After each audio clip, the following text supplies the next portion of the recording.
guys, so I'm here in my Compost Your Enemy shirt from, I think it's David the Good. He's a really fun channel. Favorite shirt of all time. I'm in front of my grandma's quilt and I want to talk to you about the loveliness of being where you are. If you don't have an opportunity right now to be at your perfect homestead with 25 acres and a beautiful red barn and a little cottage with hollyhocks in the front, it's okay. In fact, to some ways of thinking, it's even better, because when you are homesteading in the city, when you're homesteading on a small space, you have access to waste streams and you can better use your energy for growing rather than carting things from here to there or trying to repair fences or managing really big animals. So I have my friend from over at Edible Acres who is going to walk you through what he does to feed his chickens, and he keeps a lot of chickens on a very tiny place. His acreage is a 1/16 of an acre, which is about the same size as what we started with on our first homestead, and we had rabbits, ducks, goats, chickens, and lots of garden and an orchard in that small of a space. Hi, my name is Sean, and together with my lovely wife Sasha, we run a small permaculture nursery called Edible Acres. We farm at a couple different sites, but where we live is a ½ acre. We're on a north-facing slope in a cold northern climate. We're in central New York State. We're on a really busy, loud, noisy road, and what I wanted to share with folks today is a system we've been developing for almost 5 years now. Our front yard is a total of less than 1/10 of an acre. It's probably about a 1/16 of an acre. And in this space, we raise 65-ish chickens. We can't keep count. They move pretty quickly. And we feed them almost entirely on free food scraps and some grain that we barter with friends. And this system has worked really well for us. And the beautiful part is it generates a ridiculous amount of compost, useful in our gardens and especially for our nursery. Let me show you how it works.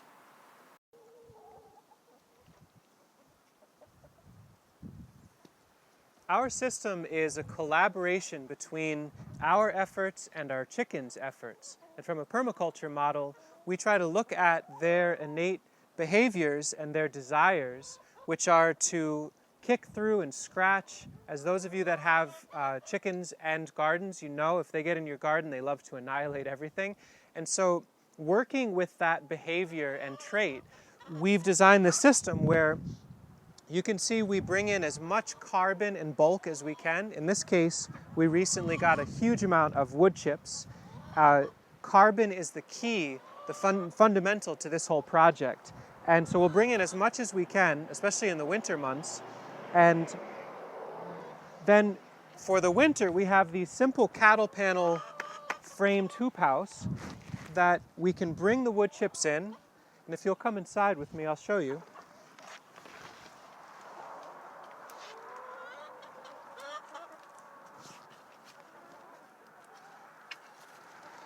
We'll dump fresh food scraps, ideally from organic sources. We source a lot of the food scraps from a local food co-op.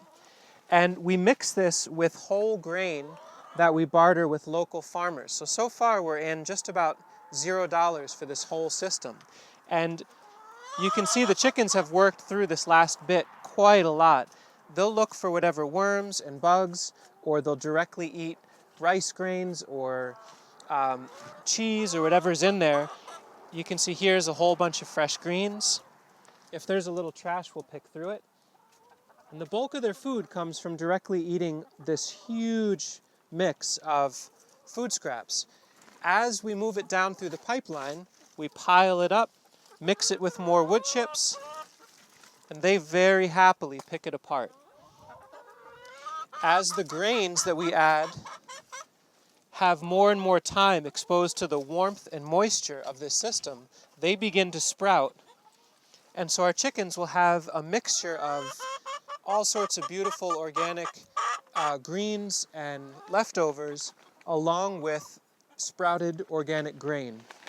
As this moves down through the pipeline and finally gets to the far door, we can move it to our finishing area, which I'll show you next.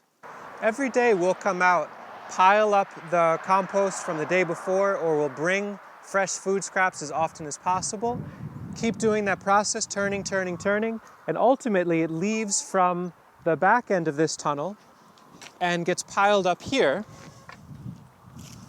where it cooks. Now I'm not sure how clearly it comes on the camera, but this is absolutely piping hot compost. It's got a ways to go. The chickens will work it over for a bit longer.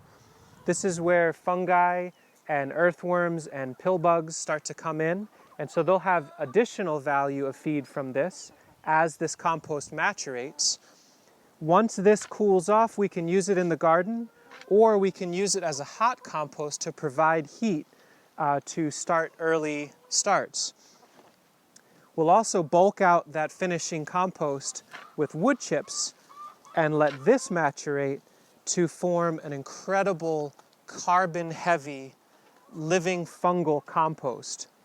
Believe it or not, this pile and this pile represents the leftovers or the excess from feeding our chickens for the last 2 to 3 months.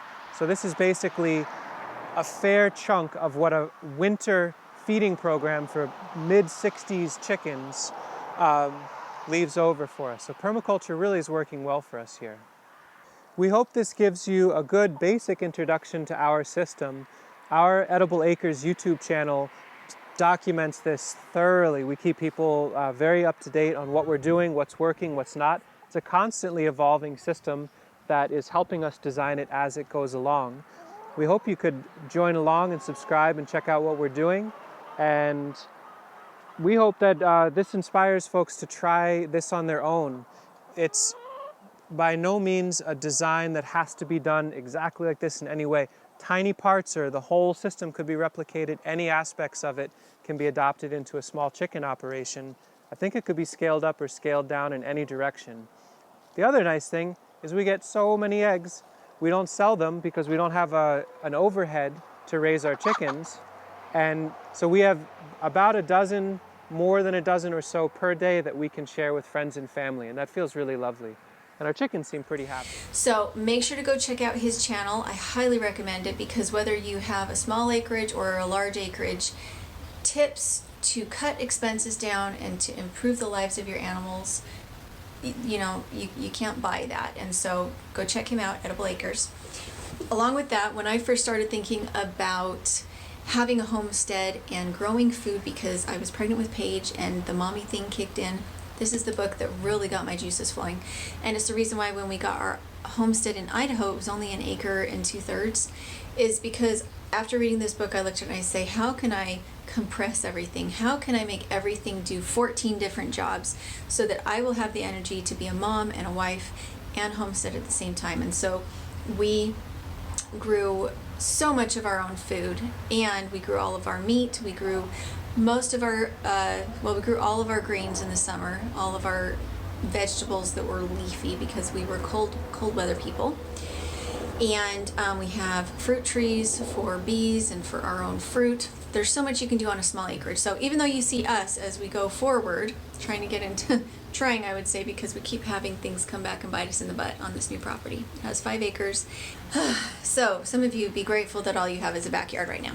So this is my absolute favorite book to encourage you to grow as much as you can on your own property. And I also have a playlist and many videos from what we did last year, which was we were in a tiny rental house. It was, I think it was 500 square feet. Might have been 525, I don't remember. But it was very small. And we made it work. We had as much garden as we could get in that would have enough light in our backyard. We had 10 laying hens and 3 Muscovy ducks. And our hens were battery hens, so they looked pretty rough in the video that I'm going to show you, but they were amazing. We loved them so much. Their personalities were so different because they weren't used to being outside, and it took them a long time to learn how to scratch and how to eat bugs. But after they'd been with us for a few weeks, they feathered out and they were just wonderful little chickens, and we loved them. So there are so many different things you can do to cut down on costs. For us, when we were in Idaho, what we did is we went straight to the farmer and bought our grain. All of our chickens were free range. and we spent $70 a year on all the grain needs for all of our poultry. And we had a lot of poultry at any given time. We had 70 Muscovy ducks and 12 laying hens plus geese, and we were able to do that because we were able to take advantage of the resources we had in our local area. Make sure to do that. If you're in the south, it's not a good idea to buy a whole bunch of grain because it'll mold, it'll mildew, and make the best you can of what you notice is in the area and what people have told you about the area. So go check out Edible Acres. Make sure to go check out our playlist that we have from what we have done in a tiny space. And also, we do have this book. We only have one of them over in the Etsy store, so go check it out. If you would like to purchase it, we do have free shipping on it. And we'll talk to you later.